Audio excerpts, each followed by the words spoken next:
Pernahkah kamu merasa marah, tersinggung, atau ingin membalas ketika seseorang memperlakukanmu dengan tidak adil?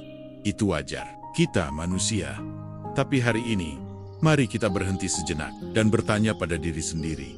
Apakah kita ingin bereaksi atau memilih untuk merespons dengan kesadaran? Dalam hidup, kita tidak bisa mengendalikan sikap orang lain, tapi kita selalu bisa mengendalikan satu hal.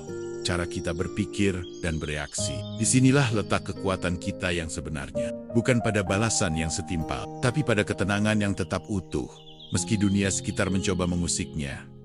Filosofi Stoik mengajarkan, bukan peristiwa yang menyakiti kita, tapi penilaian kita terhadap peristiwa itu. Kita disakiti bukan oleh kata-kata atau perlakuan orang lain, tetapi oleh cara kita menafsirkan dan membiarkannya masuk ke dalam diri kita. Dan disinilah arah hidup yang ingin kita bawa dalam channel ini. Arahkan pikiranmu, temukan ketenanganmu. Karena saat pikiran kita berada di tempat yang tepat, dunia luar tak lagi punya kuasa penuh atas batin kita. Di video kali ini, kita akan membahas bagaimana cara bereaksi saat seseorang berbuat buruk pada kita tanpa kehilangan arah, dan tetap menjaga ketenangan sebagai bentuk kekuatan. Pernahkah kamu merasa kesal karena seseorang tidak bersikap seperti yang kamu harapkan? Mungkin dia berbicara dengan nada yang kasar. Mungkin dia berjanji, lalu mengingkarinya. Atau mungkin dia berbuat sesuatu yang benar-benar melukai hatimu tanpa rasa bersalah. Dan saat itu terjadi, kita ingin marah. Kita ingin menegur, mengubah, bahkan membalas. Tapi coba renungkan ini dalam-dalam. Apakah kita benar-benar bisa mengontrol orang lain? Dalam kehidupan ini, kita sering terjebak dalam ilusi bahwa kita bisa mengatur dunia luar agar sesuai dengan keinginan kita. Kita ingin orang lain mengerti kita, menghormati kita, memperlakukan kita dengan baik, dan bersikap sebagaimana yang menurut kita seharusnya. Tapi dunia tidak tunduk pada harapan kita, dan manusia lain tidak diciptakan untuk memenuhi ekspektasi kita. Kita hanya mengendalikan satu hal, diri kita sendiri, pikiran kita, sikap kita, pilihan kita, dan itulah satu-satunya ruang kendali yang kita miliki. Marcus Aurelius pernah menulis, kita terganggu bukan oleh kejadian-kejadian di luar kita, tapi oleh penilaian kita terhadap kejadian itu. Orang lain boleh bertindak sesuka hati mereka, tapi bagaimana kita menilai dan merespons, itu mutlak milik kita. Coba pikirkan ini, bayangkan kamu sedang duduk di sebuah taman. Cuacanya cerah, udara segar, tapi tiba-tiba datang seseorang yang berjalan terburu-buru dan tanpa sengaja menumpahkan minuman ke bajumu. Apa yang akan kamu lakukan? Marah, mengomel, menegur dengan emosi, atau menarik napas dalam-dalam, membersihkan bajumu dan berkata, "Tidak apa-apa, semoga harimu tetap berjalan baik." Orang itu mungkin tetap pergi tanpa menyesal, tapi kamu tetap utuh. Kamu tidak kehilangan dirimu sendiri hanya karena tindakan orang lain. Inilah kekuatan sebenarnya, bukan pada kemampuan mengendalikan mereka, tapi pada kemampuan tidak membiarkan mereka mengendalikan dirimu. Kita hidup dalam masyarakat yang sering menuntut kontrol terhadap pasangan, teman, rekan kerja, bahkan orang asing di media sosial. Kita merasa harus dilayani, dipahami, dihargai, dan ketika itu tidak terjadi, kita merasa terganggu, merasa tersinggung, merasa berhak marah. Tapi kemarahan yang muncul dari hal-hal di luar kendali kita adalah bentuk kelemahan tersembunyi. Itu tanda bahwa kita belum benar-benar memegang kendali atas batin kita sendiri. Coba renungkan ini. Kalau seseorang bersikap buruk padamu, dan kamu langsung tersulut, langsung bereaksi. Siapa yang sedang memegang kendali? Kamu atau dia? Sering kali tanpa sadar, kita memberikan kendali emosional kepada orang-orang yang bahkan tidak peduli pada kita. Kita membiarkan mereka menetapkan bagaimana perasaan kita hari ini. Dan itulah mengapa kesadaran untuk menerima keterbatasan kendali atas orang lain menjadi sangat penting. Lalu, apakah ini berarti kita harus membiarkan orang berbuat buruk sesukanya? Tidak. Tapi kita bisa memilih cara kita bersikap terhadapnya. Kita bisa memberi batasan. Kita bisa menjaga jarak. Kita bisa mengatakan tidak. Tapi semua itu dilakukan bukan dengan amarah, bukan dengan dendam, melainkan dengan kesadaran penuh bahwa kita bertanggung jawab atas cara kita hidup, bukan atas cara orang lain hidup. Ada ketenangan yang dalam ketika kita berhenti mencoba mengubah orang lain dan mulai fokus memperkuat diri sendiri. Kita mulai melihat bahwa mereka hanyalah bagian dari medan latihan batin. Mereka hadir bukan untuk menjatuhkan, tapi untuk menguatkan. Mereka memancing emosi kita agar kita belajar mengelolanya. Mereka menolak harapan kita agar kita belajar melepaskan keterikatan. Dalam ajaran Stoik, dunia luar adalah seperti angin. Ia bisa bertiup ke segala arah, tak bisa diprediksi dan tak bisa diatur. Tapi perahu kita, kehendak kita, karabo, kita itulah yang bisa kita arahkan. Jangan mencoba mengubah arah angin. Belajarlah mengatur layarmu, karena saat kamu tahu kemana pikiranmu harus diarahkan, kamu akan tahu bagaimana menemukan ketenanganmu di tengah siapapun, di tengah apapun. Jadi, lain kali, saat seseorang berbuat buruk padamu, ingatkan dirimu. Aku tidak bisa mengontrol dia, tapi aku bisa mengontrol diriku. Aku bisa memilih untuk tidak terbakar oleh kemarahannya. Aku bisa memilih untuk tidak terseret oleh kebenciannya. Aku bisa memilih untuk tetap tenang. Karena itulah kekuatan sejati. Dan itulah jalan yang ingin terus kita latih bersama di channel ini. Arahkan pikiranmu. Temukan ketenanganmu. Bukan karena orang lain berubah, tapi karena kamu memutuskan untuk tidak kehilangan arah. Pernahkah kamu berkata atau melakukan sesuatu, lalu menyesalinya beberapa jam kemudian? Mungkin karena kamu sedang marah, atau mungkin kamu merasa tersinggung, diserang, diremehkan dan tanpa berpikir panjang kamu membalas. Kata-kata keluar begitu saja. Nada naik, sikap berubah. Dan ketika semuanya reda, kamu mulai berpikir, kenapa aku bereaksi seperti itu ya? Inilah yang dimaksud dengan reaksi otomatis. Sesuatu yang muncul sebagai respons cepat dari emosi, bukan dari kesadaran. Dan inilah salah satu sumber utama penderitaan dalam hidup kita. Kita terlalu sering bereaksi dan terlalu jarang merespons dengan sadar. Coba bayangkan, ketika seseorang berbicara kasar padamu, otakmu tanpa kamu sadari langsung menyalakan alarm. Itu terasa seperti ancaman, ego terluka, harga diri tersenggol, dan secara naluriah, tubuh bersiap untuk membalas. Kata-kata siap ditembakkan, imo meluap, otak rasional menghilang. Tapi di titik ini, kamu sebenarnya sedang kehilangan kendali. Bukan kamu yang sedang memilih respons, tapi emosi yang mengambil alih kemudi. Dan itulah kenapa hasil akhirnya sering bukan solusi, tapi penyesalan. Filosofi Stoik mengajarkan sesuatu yang sederhana, namun sangat kuat. Antara stimulus dan respons, ada ruang, dan di ruang itulah kebebasan kita berada. Sayangnya, ruang itu seringkali terlalu sempit. Terlalu cepat kita bereaksi. Terlalu cepat kita merespons dari luka. Padahal, jika kita bisa menunda 1 detik saja, menarik napas, memeriksa batin, menyadari, apakah aku akan menyesal setelah ini? Maka kita akan lebih bijak dalam bertindak. Bayangkan kamu memegang gelas berisi air panas. Seseorang menyenggol tanganmu. Kalau kamu tidak hati-hati, air itu bisa tumpah dan menyakiti orang di sekitarmu. Begitulah emosi kita ketika kita bereaksi. Secara otomatis, kita seperti menumpahkan isi gelas panas itu ke sembarang arah, tak peduli siapa yang terluka. Tapi jika kamu mampu diam sejenak, memegang erat gelas itu, dan menarik diri dari dorongan impuls, kamu bisa mengatur arah tumpahannya. Bahkan, mungkin kamu bisa memilih untuk tidak menumpahkannya sama sekali. Kita sering merasa bahwa bereaksi cepat adalah tanda kekuatan. Tapi justru sebaliknya, yang kuat bukan yang cepat membalas, tapi yang bisa menahan diri dan memilih tanggapan yang tepat. Seneca, seorang filsuf Stoik, pernah berkata, orang yang dikuasai amarah tidak mengendalikan dirinya, tetapi dikendalikan oleh orang lain yang membuatnya marah. Coba bayangkan itu. Saat kamu bereaksi dengan marah, kamu sedang membiarkan orang lain menentukan keadaan batinmu. Kamu sedang menyerahkan kendali. Padahal yang kamu butuhkan justru sebaliknya, mengambil kembali kemudi atas dirimu sendiri. Kunci dari tidak bereaksi secara otomatis adalah kesadaran. Kesadaran bahwa tidak semua yang menyentuh kita harus kita ladeni. Tidak semua kata harus dibalas. Tidak semua hinaan harus diklarifikasi. Tidak semua serangan harus ditangkis. Terkadang, respons paling kuat adalah diam. Terkadang, ketenangan adalah bentuk perlawanan paling elegan. Dan terkadang, membiarkan sesuatu lewat tanpa menggenggamnya terlalu erat, justru menunjukkan betapa kuat dan stabilnya dirimu. Lalu, bagaimana caranya agar kita tidak mudah bereaksi otomatis? Ada satu latihan sederhana. Ambil jeda. Setiap kali kamu merasa tersulut, tarik napas. 5 detik saja.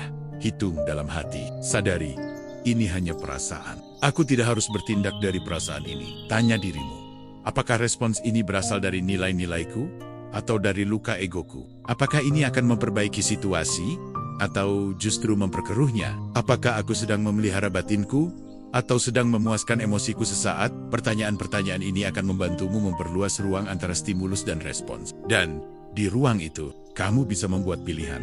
Pilihan yang sadar, pilihan yang kamu sesali lebih sedikit.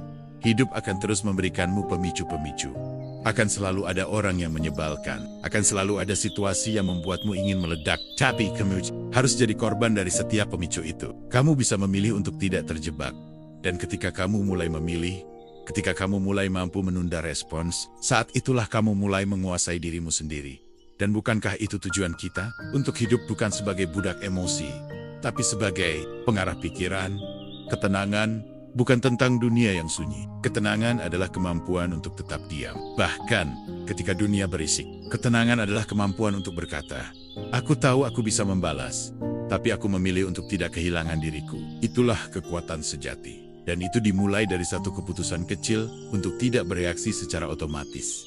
Karena kamu bisa mengatur cara berpikir, kamu bisa mengatur arah hidupmu. Dan ketika kamu mengarahkan pikiranmu ke tempat yang tepat, kamu akan sampai di tempat yang damai.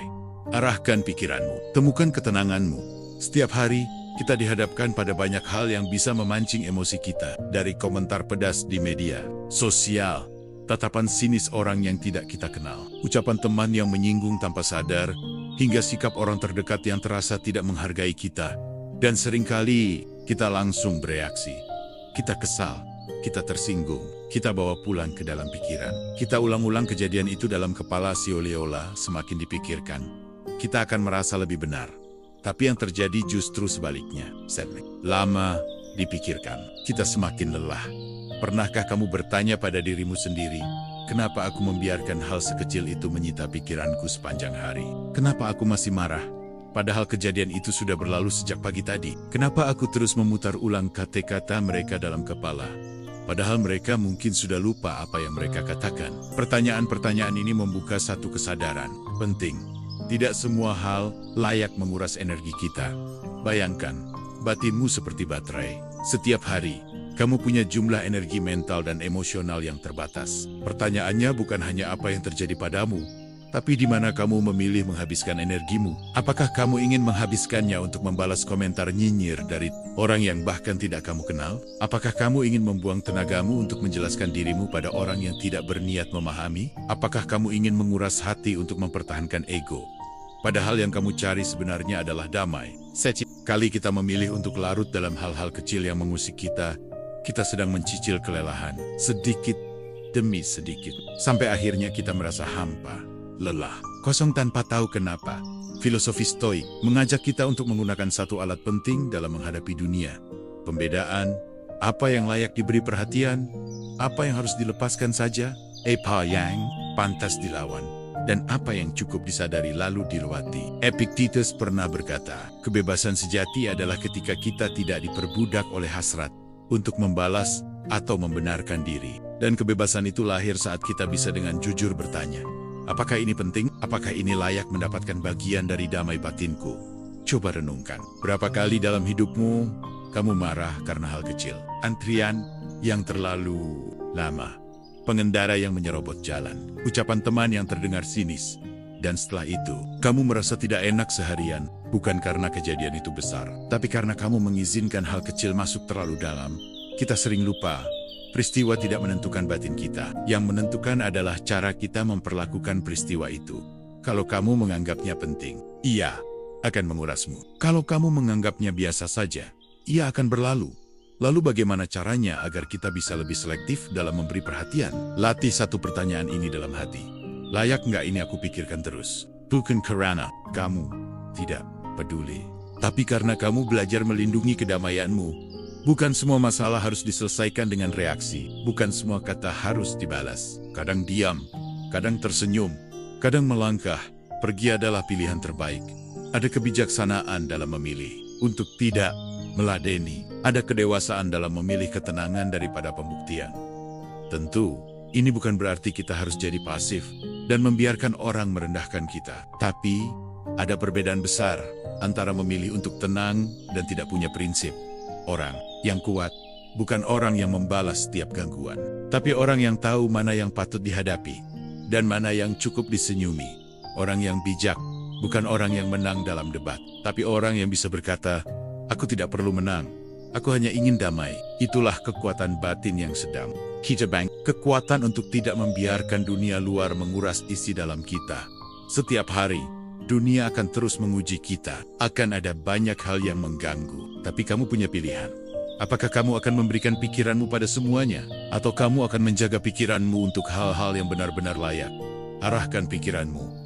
Pilih dengan sadar mana yang penting, mana yang tidak. Mana yang perlu direspons, mana yang cukup diabaikan. Dan saat kamu berhasil memilah itu semua, kamu tidak hanya menjadi lebih tenang, kamu menjadi lebih merdeka.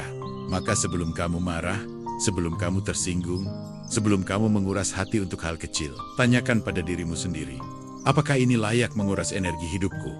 Kalau tidak, tersenyumlah dan lepaskan. Karena di dunia terlalu banyak hal kecil yang bisa membuatmu kehilangan arah. Tapi kamu hanya butuh satu keputusan untuk tetap tenang. Arahkan pikiranmu, temukan ketenanganmu. Bayangkan, seseorang memperlakukanmu dengan buruk. Ia merendahkanmu di depan orang lain. Ia berkata sinis tanpa alasan. Atau ia menyakitimu dengan cara yang halus diam. Menjauh, mengabaikan, membuatmu bertanya-tanya, apa salahku sekarang? Naluriah, kita ingin menjauh. Kita ingin membalas, kita ingin membuktikan bahwa kita tidak pantas diperlakukan seperti itu. Dan itu wajar, karena dalam diri kita ada ego yang ingin dilindungi. Ada harga diri yang ingin ditegakkan. Tapi dalam filosofi Stoik, ada sudut pandang yang berbeda. Satu cara pandang yang tidak biasa, namun justru membebaskan. Alih-alih melihat orang itu sebagai musuh, lihatlah dia sebagai guru. Guru ketidaksengajaan. Apa maksudnya? Seorang guru sejati tidak selalu hadir dalam bentuk yang lembut, bijaksana, dan ramah. Kadang, guru terbaik datang dalam bentuk orang yang menyebalkan. Orang yang tidak bisa kamu kendalikan. Orang yang memaksamu melihat sesuatu yang tidak nyaman dari dirimu sendiri. Mereka tidak mengajar dengan buku. Mereka mengajar dengan perlakuan, dengan komentar yang menyakitkan, dengan sikap yang memancing, dengan tindakan yang mengusik kedamaianmu. Dan justru karena itu, mereka menjadi medan latihan batinmu. Bayangkan seorang atlet yang ingin melatih kicks. Ia tidak bisa hanya mengangkat beban ringan setiap hari. Jika ingin tumbuh lebih kuat, ia butuh tantangan. Butuh beban yang lebih berat, lebih menekan. Dan meskipun berat itu menyakitkan, justru disitulah otot terbentuk. Begitu pula, batin kita. Ia tidak tumbuh dari ketenangan yang nyaman. Ia tumbuh dari ketenangan yang dilatih di tengah gangguan. Dan siapa yang membawa gangguan itu? Orang-orang yang tidak kita harapkan, tidak kita pilih, dan tidak kita sukai, guru-guru yang hadir tanpa sengaja.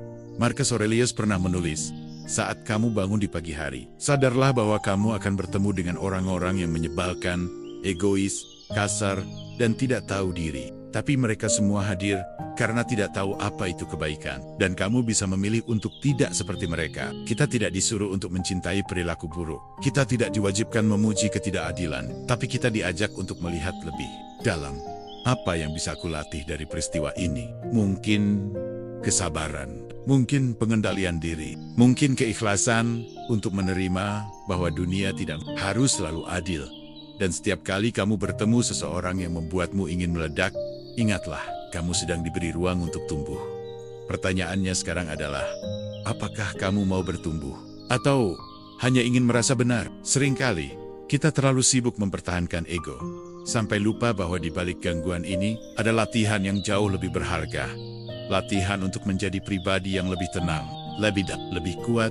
Ketika kamu melihat orang lain sebagai pengganggu, kamu akan melawannya. Tapi ketika kamu melihatnya sebagai penguji, kamu akan belajar darinya. Dan inilah bedanya. Satu menguras energimu, yang lain membentukmu. Apakah ini mudah? Tentu tidak. Butuh kesadaran, butuh latihan, butuh kerendahan hati untuk berkata, aku tidak suka perlakuannya, tapi aku bisa belajar dari reaksiku terhadapnya. Dan saat kamu mampu mengatakan itu, saat kamu bisa mengambil jarak dari emosimu sendiri, dan melihat bahwa ini hanyalah bagian dari latihan hidup, maka kamu telah melangkah satu tingkat lebih tinggi. Dalam pertumbuhan batinmu, kamu bukan lagi korban situasi. Kamu bukan lagi boneka emosi. Kamu adalah pengamat. Kamu adalah pelatih dari dirimu sendiri. Kehidupan adalah ruang kelas yang tak pernah berhenti. Dan tidak semua guru datang dalam bentuk yang kita sukai. Beberapa hadir lewat konflik, lewat pengkhianatan, lewat kekecewaan yang dalam. Tapi setiap pengalaman itu Setiap luka, setiap gangguan, selalu membawa satu peluang untuk mengenal dirimu sendiri lebih dalam. Siapa aku saat tidak dihormati? Siapa aku saat tidak dipahami? Siapa aku saat semua yang aku harapkan tidak terpenuhi? Jika kamu bisa tetap menjadi dirimu sendiri, tenang, kuat, utuh di tengah semua itu, maka kamu sedang lulus dari satu ujian kehidupan. Dan kamu akan melihat ke belakang suatu hari nanti dan berkata, aku tidak menyukai dia, tapi aku berterima kasih karena aku tumbuh karenanya. Jadi hari ini, jika ada seseorang yang memperlakukanmu dengan buruk, jangan hanya melihat permukaannya. Lihat lebih dalam. Lihat dia bukan sebagai beban, tapi sebagai guru ketidaksengajaan. Karena setiap gangguan adalah undangan. Johnson, ujian batin adalah jalan menuju kematangan. Dan seperti biasa, saat kamu bingung harus bereaksi seperti apa, tarik napas. Lalu ingat, arahkan pikiranmu, temukan ketenanganmu. Bukan karena orang itu berubah, tapi karena kamu tidak membiarkan dia mencabut arah hidupmu. Dalam hidup ini, kita tidak bisa memilih semua peristiwa yang datang kepada kita. Kita tidak bisa mengatur bagaimana orang bersikap, berbicara, atau memperlakukan kita. Tapi ada satu hal yang selalu menjadi milik kita sepenuhnya. Reaksi kita. Dan seringkali, bukan peristiwa yang menyakiti kita, tapi reaksi kita terhadap peristiwa itu yang membuat kita menderita. Bayangkan dua orang mengalami kejadian yang sama, dikatakan bodoh oleh atasannya di depan umum. Yang satu marah, merasa dipermalukan, membawa pulang emosi itu hingga malam, tidurnya gelisah, besoknya bekerja dengan beban hati. Hubungan dengan rekan kerja pun menjadi tegang. Bukan karena kata-kata atasannya begitu berat, tapi karena reaksi batinnya mengubah seluruh lanskap harinya. Sementara yang satu lagi, diam sejenak, menarik napas, mengakui rasa tidak nyamannya, lalu berkata dalam hati, ini menyebalkan. Tapi, aku tidak mau larut. Aku bisa memilih untuk tetap fokus pada diriku, bukan pada kata-katanya. Dia mungkin tetap merasa tersinggung, tapi ia tidak membiarkan reaksi itu berkembang menjadi kekacauan. Dia memilih untuk tetap menjaga damainya. Dan disitulah letak perbedaannya. Kita sering berpikir bahwa kedamaian itu bergantung pada bagaimana dunia memperlakukan kita. Kalau orang baik, kita tenang. Kalau situasi lancar, kita bahagia. Tapi, pandangan yang rapuh karena dunia tidak pernah stabil. Orang bisa berubah. Situasi bisa kacau. Ujian bisa datang kapan saja. Jika kita bergantung pada dunia luar untuk merasa damai, maka kita sedang membangun rumah di atas pasir. Tapi kalau kita belajar mengatur reaksi kita sedang membangun rumah batin di atas pondasi yang kokoh yang tidak goyah oleh hujan dan angin. Filosofi Stoik selalu menekankan pada penguasaan diri, bukan untuk menjadi kaku atau dingin, tapi untuk tidak menjadi budak dari emosi yang meledak-ledak, karena emosi yang tidak dijaga bisa membakar bukan hanya dirimu, tapi juga hubunganmu, reputasimu, dan ketenangan hidupmu. Reaksi kecil hari ini bisa jadi masalah besar besok, dan reaksi bijak hari ini bisa menyelamatkanmu dari banyak luka di masa depan. Coba renungkan, saat kamu merasa tersinggung, apa yang kamu lakukan? Saat kamu merasa disalahpahami, apakah kamu langsung membela diri? Saat kamu diserang dengan kata-kata kasar, apakah kamu segera melawan dengan nada yang sama? Atau mampukah kamu menunda reaksimu, menarik jarak sejenak, membiarkan emosimu mereda, dan kemudian merespons dengan lebih sadar? Di sanalah kualitas batinmu diuji, bukan dalam kondisi tenang, tapi di tengah provokasi. Ada satu kalimat sederhana yang bisa kita ulang dalam hati. Saat emosi mulai bergelora, aku punya pilihan. Aku bisa marah tapi, aku juga bisa diam. Aku bisa membalas tapi, aku juga bisa melepas. Aku bisa menyimpan dendam tapi, aku juga bisa memaafkan dan melanjutkan hidupku. Dan saat kita sadar bahwa kita selalu punya pilihan, disitulah kita menemukan ruang untuk damai. Kekacauan batin bukan berasal dari apa yang mereka lakukan, tapi dari bagaimana kita menanggapi apa yang mereka lakukan.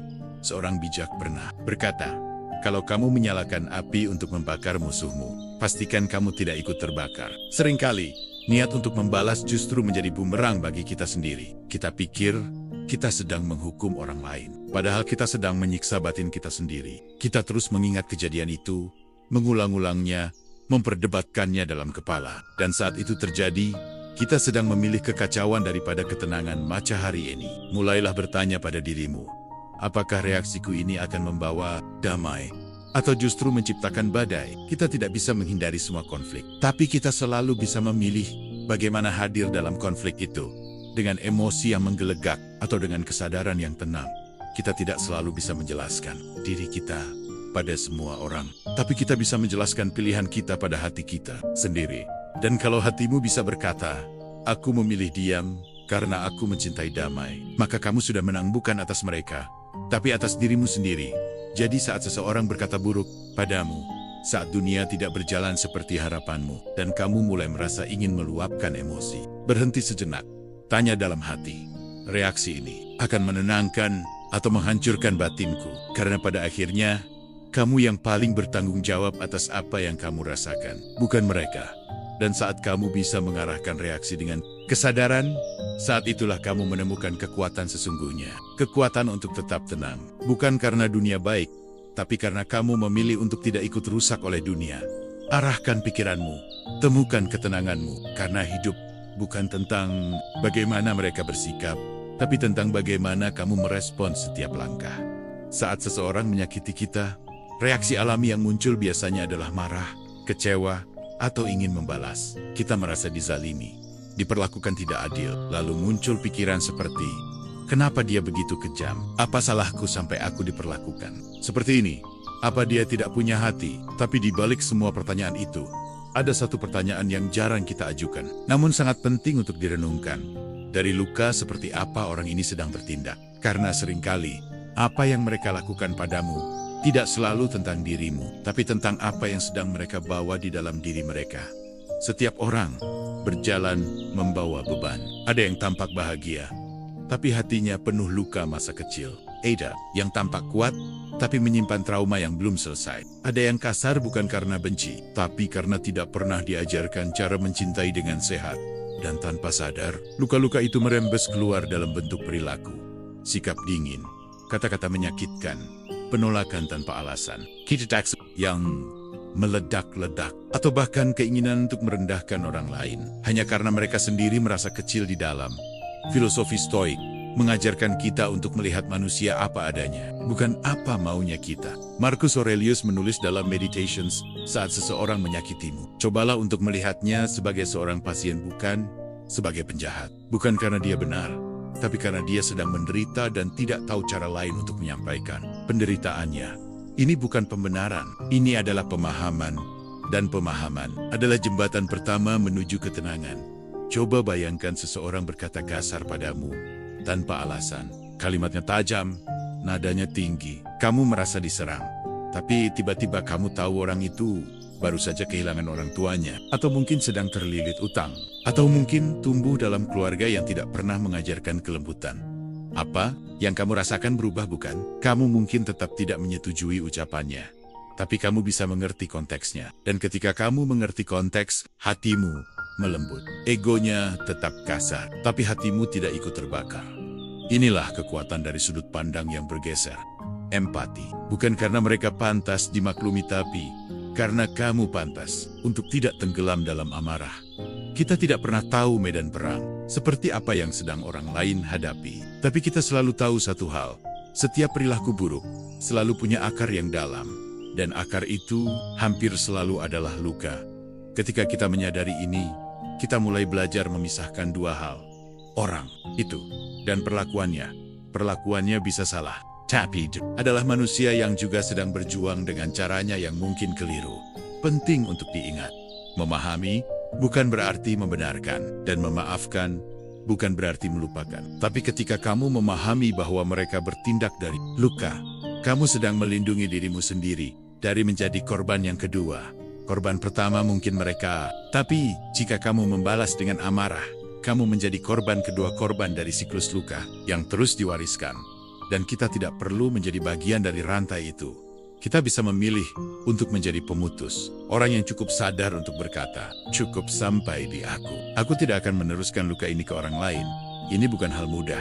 Butuh kebesaran hati, butuh latihan batin, dan butuh niat tulus untuk tidak menggadaikan ketenangan hanya karena orang lain belum selesai dengan dirinya sendiri. Tapi ketika kamu berhasil melihat bahwa dia sedang bertindak dari luka, bukan dari niat jahat, kamu sedang menyelamatkan dua orang sekaligus. Dia karena tidak kamu balas, dan dirimu sendiri karena kamu tetap utuh. Mungkin selama ini kita terlalu cepat menilai. Dia egois, dia kasar, Tapi kita lupa bahwa sifat-sifat itu kadang hanyalah tameng yang dibentuk untuk bertahan hidup di masa lalu yang menyakitkan. Orang yang tumbuh tanpa cinta mungkin belajar bertahan dengan kontrol. Orang yang dulu sering dikhianati mungkin sekarang sulit percaya. Orang yang dulu sering dipermalukan mungkin kini menyakiti orang lain agar tidak disakiti duluan. Apakah itu salah? Ya, apakah itu bisa dimengerti? Juga ya. Dan dalam pemahaman itu, kita menemukan ruang untuk tidak mengambil semua hal secara pribadi. Jadi, saat kamu disakiti, sebelum kamu bereaksi, sebelum kamu menyimpan dendam, tanya dulu pada hatimu. Mungkin dia sedang terluka, dan aku tidak harus ikut jadi bagian dari lukanya. Kamu tetap boleh memberi batasan, kamu tetap boleh menjaga jarak. Tapi kamu juga boleh melepaskan beban hati dengan menyadari bahwa apa yang mereka lakukan lebih tentang mereka daripada tentangmu. Don't risah itu. Kamu kembali pada arah yang kamu pilih. Bukan dendam, tapi damai. Bukan reaksi, tapi kesadaran. Bukan luka yang diwariskan, tapi luka yang diputuskan. Karena pada akhirnya, ketenangan bukan tentang hidup yang bebas dari orang-orang sulit, tapi tentang kemampuan untuk tetap tenang. Bahkan ketika dikelilingi oleh orang yang sedang berjuang dalam diam. Dan itu hanya mungkin kalau kamu mau mengarahkan pikiranmu. Arahkan pikiranmu. Temukan ketenanganmu. Karena luka mereka bukan tanggung jawabmu, tapi reaksi dan batinmu sepenuhnya adalah milikmu. Memaafkan bukan hal mudah. Terlebih ketika luka masih segar, ketika kata-kata mereka masih terngiang di kepala, ketika sikap mereka masih terasa membekas di hati. Dan saat kita mendengar kalimat, maafkan saja, seringkali yang muncul justru penolakan. Loh, kenapa aku yang harus memaafkan? Bukannya dia yang salah. Kalau aku memaafkan, nanti dia seenaknya. Kalau aku diam, nanti aku dianggap lemah. Tapi hari ini, mari kita lihat dari sisi yang berbeda. Bukan dari posisi siapa yang salah, tapi dari posisi siapa yang ingin bebas. Karena sesungguhnya, memaafkan bukan tentang membebaskan mereka. Maaf adalah tentang membebaskan dirimu sendiri dari beban yang terus kamu bawa. Dendam itu berat. Amarah itu menguras, dan luka yang tidak dimaafkan akan terus kamu pikul. Bukan satu hari, bukan satu minggu, tapi bisa bertahun-tahun. Dan selama itu, kamu tidak sedang menghukum orang yang melukaimu. Kamu sedang menghukum dirimu sendiri. Tapi, ada satu hal yang sering disalahpahami tentang memaafkan. Maaf bukan berarti melupakan. Maaf bukan berarti membiarkan. Maaf bukan berarti kamu kembali membuka pintu untuk dilukai lagi. Maaf adalah keputusan batin. Aku memilih untuk tidak membawa rasa sakit ini lebih jauh. Aku memilih untuk tidak mengizinkan luka ini mendikte hidupku. Tapi aku juga tidak akan melupakan pelajarannya. Dan inilah kuncinya. Maafkan, tapi jangan lupakan pelajaran. Ketika seseorang menyakitimu, ada dua hal yang bisa kamu ambil: rasa sakitnya dan pelajarannya. Kalau kamu hanya membawa rasa sakitnya, hidupmu akan dipenuhi kemarahan, kecurigaan, dan ketidakpercayaan. Tapi kalau kamu fokus pada pelajarannya, kamu akan bertumbuh. Kamu akan lebih bijak dalam memilih, dalam memahami, dalam melangkah. Itulah nilai dari pengalaman pahit. Kalau kamu mau memprosesnya dengan sadar, filosofi Stoik tidak pernah mengajarkan kita untuk menjadi lemah. Justru sebaliknya, bahwa kekuatan sejati terletak dalam kemampuan untuk mengendalikan diri, bukan membalas. Ketika kamu bisa memaafkan, bukan karena kamu pasrah, tapi karena kamu cukup kuat untuk tidak lagi dikendalikan oleh luka yang sudah lewat. Tapi memaafkan saja tidak cukup. Kamu juga perlu belajar. Apa yang membuatmu bisa terluka? Apakah kamu terlalu percaya? Terlalu terbuka? Terlalu berharap? Apakah kamu tidak melihat tanda-tanda yang seharusnya bisa kamu baca sejak awal? Pelajaran ini penting, karena jika tidak, kamu akan berjalan dengan hati yang kosong, dan berisiko dilukai lagi dengan cara yang sama. Bayangkan, luka itu seperti api. Maaf adalah air yang memadamkan nyalanya. Tapi pelajaran adalah pagar yang kamu bangun, agar kamu tidak lagi bermain terlalu dekat dengan api di masa depan. Orang yang memaafkan dan melupakan pelajaran akan terluka lagi. Tapi orang yang memaafkan dan belajar akan menjadi lebih bijak dan lebih tenang.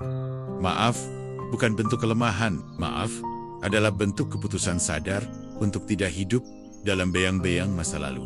Karena kamu tahu, kamu tidak bisa mengubah apa yang terjadi, tapi kamu bisa mengubah cara kamu berjalan setelahnya. Dan satu hal penting, kamu bisa memaafkan diam-diam. Tidak harus memberitahu mereka, tidak harus kembali dekat, tidak harus menjalin ulang hubungan. Kamu bisa memaafkan dalam diam, di ruang batinmu sendiri dan melanjutkan hidup tanpa membawa racun lama. Jangan salah, memaafkan butuh waktu dan tidak apa-apa. Luka butuh waktu untuk sembuh. Tapi selama proses itu berjalan, ingatkan dirimu. Aku memilih untuk tumbuh, bukan untuk tenggelam. Aku tidak akan menyangkal rasa sakitnya, tapi aku juga tidak akan membiarkan rasa sakit ini mendefinisikan siapa aku. Pelajaran dari luka itu tidak datang dalam satu malam, tapi akan tumbuh pelen-pelen kalau kamu mau membuka ruang untuk memahami.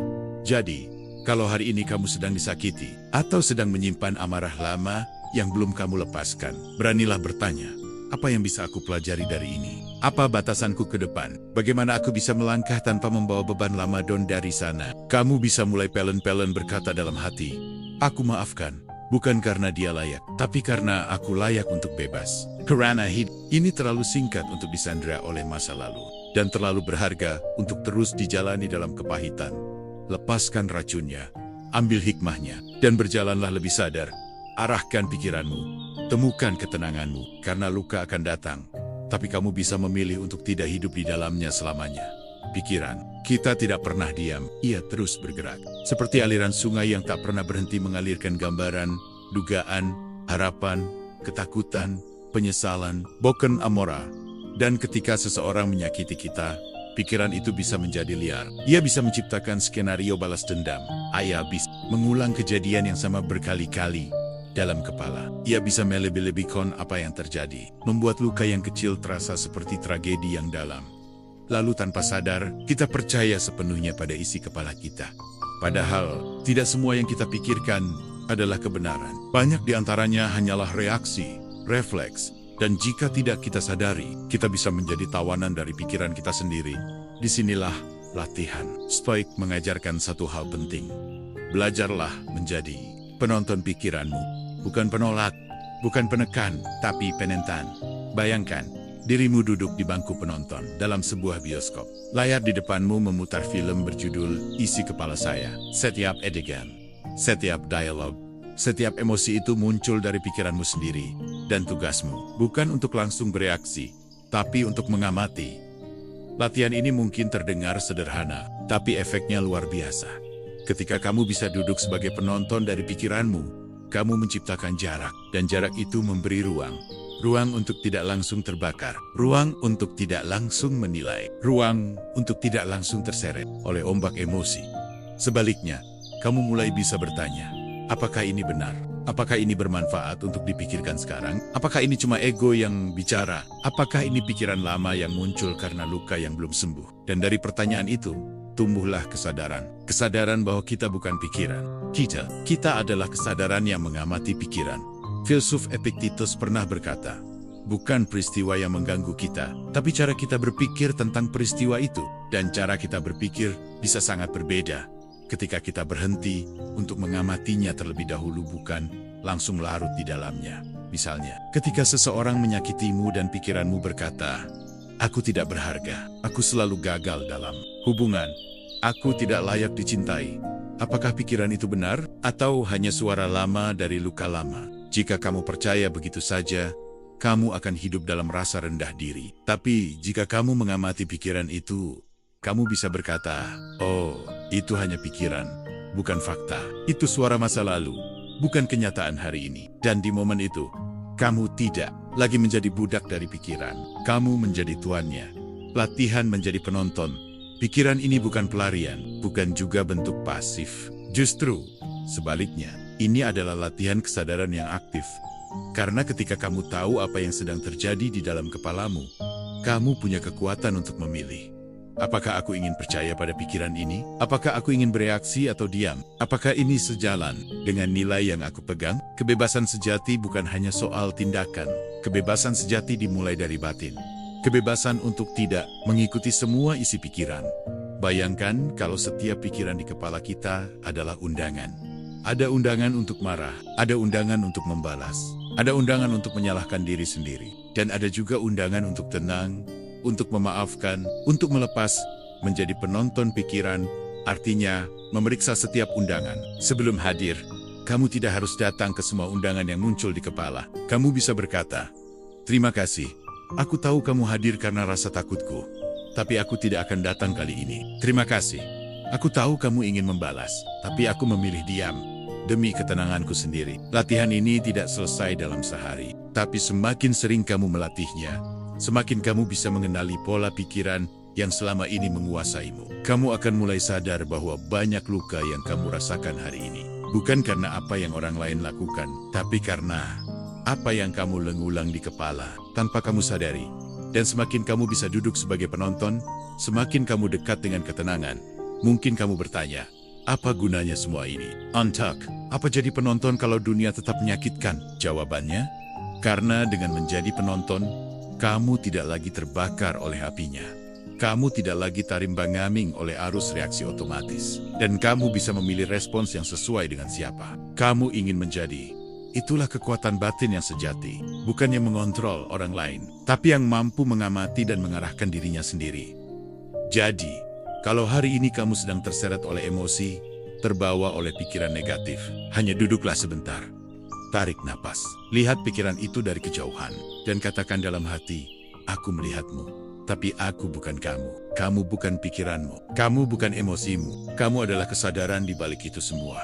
Dan dari tempat itu tempat yang tenang dan jernih. Kamu bisa mulai hidup dengan lebih ringan, lebih sadar, dan lebih damai.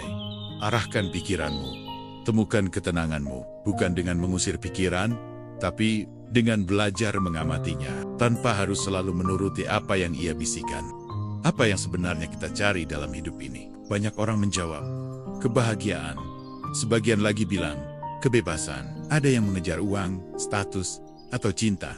Tapi kalau kita telusuri lebih dalam, di balik semua keinginan itu yang sebenarnya kita cari adalah ketenangan. Ketenangan batin, rasa damai di dalam diri. Perasaan bahwa apapun yang terjadi di luar, kita tetap bisa berdiri tegak dan bernapas dengan tenang. Tapi anehnya, justru hal yang paling kita cari itu seringkali paling sulit kita temukan. Bukan karena dunia terlalu ribut, tapi karena pikiran kita sendiri yang terlalu sibuk. Kita sering berharap dunia luar tenang, tanpa menyadari bahwa dunia dalam kitalah yang paling sering membuat kita gelisah. Kita salah arah. Kita mencoba mengatur orang lain agar tidak menyakiti kita. Kita mencoba mengontrol situasi agar tidak mengecewakan. Kita menuntut agar hidup berjalan sesuai dengan harapan kita. Tapi ketika hidup tidak sesuai harapan, dan itu akan sering terjadi, kita mudah jatuh ke dalam kemarahan, ketakutan, dan kekhawatiran. Di titik itulah, stoikisme datang dengan kesadaran yang sederhana, tapi sangat dalam. Bukan dunia luar yang harus kamu kendalikan, tapi arah pikiranmu. Arahkan pikiranmu. Karena jika tidak diarahkan, pikiran akan membawa kita ke tempat-tempat yang tidak kita inginkan. Ia akan membawa kita ke masa lalu yang sudah lewat, ke penyesalan yang tidak bisa diubah, ke masa depan yang belum tentu terjadi, kedugaan-dugaan yang belum tentu benar, ke kekhawatiran yang tidak pernah selesai. Dan semakin jauh kita terseret ke dalam arus itu, semakin kita kehilangan pijakan. Kita mulai merasa cemas, curiga, dan terasing dari ketenangan. Padahal ketenangan bukan berada di luar sana. Ketenangan ada di sini dalam kendali atas arah pikiran kita sendiri. Tapi bagaimana caranya mengarahkan pikiran? Bukan dengan memaksanya diam. Bukan dengan membohongi diri dan berkata semua baik-baik saja padahal tidak. Tapi dengan kesadaran. Dengan latihan memilih kemana kita ingin menaruh perhatian kita. Ketika sesuatu yang buruk terjadi, kita bisa bertanya, apakah ini di luar kendaliku? Kalau ya, apakah pantas aku menghabiskan energiku untuk marah? Apakah ini akan tetap terasa penting 5 tahun dari sekarang? Dengan pertanyaan seperti ini, kita sedang mengambil alih kemudi pikiran. Kita tidak lagi membiarkan diri dikendalikan oleh dorongan sesaat. Kita belajar untuk tidak reaktif, tapi reflektif. Mengatur arah pikiran bukan tentang menjadi positif secara berlebihan. Bukan tentang menyangkal emosi. Tapi tentang menyadari pilihan batin kita setiap saat. Kita boleh marah. Tapi, apakah kita mau tinggal terlalu lama di dalamnya? Kita boleh kecewa, tapi apakah kita akan membiarkan kekecewaan itu memutus harapan kita? Kita boleh terluka, tapi apakah kita mau terus membawa luka itu dalam setiap langkah? Itu semua adalah keputusan. Dan setiap keputusan itu ditentukan oleh arah pikiranmu. Menentukan apakah kamu hidup dalam damai atau kekacauan. Apakah kamu terus tumbuh atau terus terluka? Apakah kamu bangun setiap hari dengan rasa cukup atau selalu merasa kurang? Dan yang paling penting, arah pikiranmu akan menentukan apakah kamu hidup sebagai budak dari keadaan atau sebagai manusia bebas yang tetap tenang di tengah badai. Filosofi Stoik mengajarkan bahwa ketenangan bukanlah sesuatu yang datang ketika dunia berhenti mengganggu kita. Ketenangan datang ketika kita tidak lagi terganggu oleh dunia. Dan itu hanya mungkin ketika kita sudah tahu bagaimana mengelola arah pikiran kita setiap hari. Setiap saat, kita selalu punya dua pilihan. Mengikuti arus pikiran yang liar dan emosional, atau mengambil alih kemudi dan memilih arah yang lebih tenang. Kita tidak bisa menghindari semua luka, tapi kita bisa memilih untuk tidak menambah luka itu dengan pikiran yang tidak perlu. Kita tidak bisa mengubah masa lalu, tapi kita bisa mengubah bagaimana kita memikirkannya. Kita tidak bisa menjamin masa depan, tapi kita bisa memastikan bahwa hari ini pikiran kita tidak berlari kemana-mana. Dan ketika kita mulai bisa mengarahkan pikiran, disitulah ketenangan mulai muncul. Bukan karena hidup menjadi mudah, tapi karena kita tidak lagi mengacaukan hidup dengan pola pikir yang salah. Kita mulai bisa diam, meski orang lain sedang marah. Kita mulai bisa tenang, meski dunia sedang sibuk. Kita mulai bisa tersenyum, meski belum semua hal sesuai harapan. Arahkan pikiranmu, temukan ketenanganmu. Bukan hanya slogan, tapi prinsip hidup. Karena hanya dengan pikiran yang terarah, kita bisa hidup dengan sadar. Dan hanya dengan kesadaran, kita bisa benar-benar merasa bebas. Dari dalam, pada akhirnya, hidup tidak selalu memberi kita orang-orang yang baik. Kadang kita dipertemukan dengan orang yang melukai, mengkhianati, merendahkan, atau bahkan merusak kepercayaan kita. Tapi, di titik itulah, kita diberi ruang untuk memilih. Apakah kita akan ikut hancur oleh luka itu, atau justru tumbuh lebih kuat, lebih sadar, dan lebih tenang. Dalam Stoikisme, kita belajar bahwa kekuatan sejati tidak datang dari balasan, tapi dari penguasaan diri. Tidak datang dari melawan dunia luar, tapi dari mengatur dunia dalam. Setiap kali seseorang berbuat buruk pada kita, itu adalah kesempatan. Kesempatan untuk mengenali arah pikiran kita, melatih ketenangan, dan memperkuat prinsip kita. Karena seperti yang telah kita bahas dalam 9 poin sebelumnya, ketenangan bukan sesuatu yang datang dari luar, tetapi dari bagaimana kita memilih berpikir, merespons, dan memahami. Dan pilihan itu selalu ada di tangan kita setiap hari. Jadi jika kamu merasa dunia kadang terlalu bising, dan kamu ingin menemukan ruang untuk kembali tenang, channel ini ada untuk itu. Di arah mindset, kita tidak menawarkan motivasi sesaat. Kita tidak mendorongmu untuk menjadi hebat menurut standar luar. Tapi kita mengajakmu menjadi kuat dengan tenang, berpikir jernih, dan menjalani hidup dengan kesadaran. Karena ketika kamu bisa mengarahkan pikiranmu, disitulah kamu akan menemukan ketenanganmu. Arahkan pikiranmu, temukan ketenanganmu. Sampai jumpa di video berikutnya.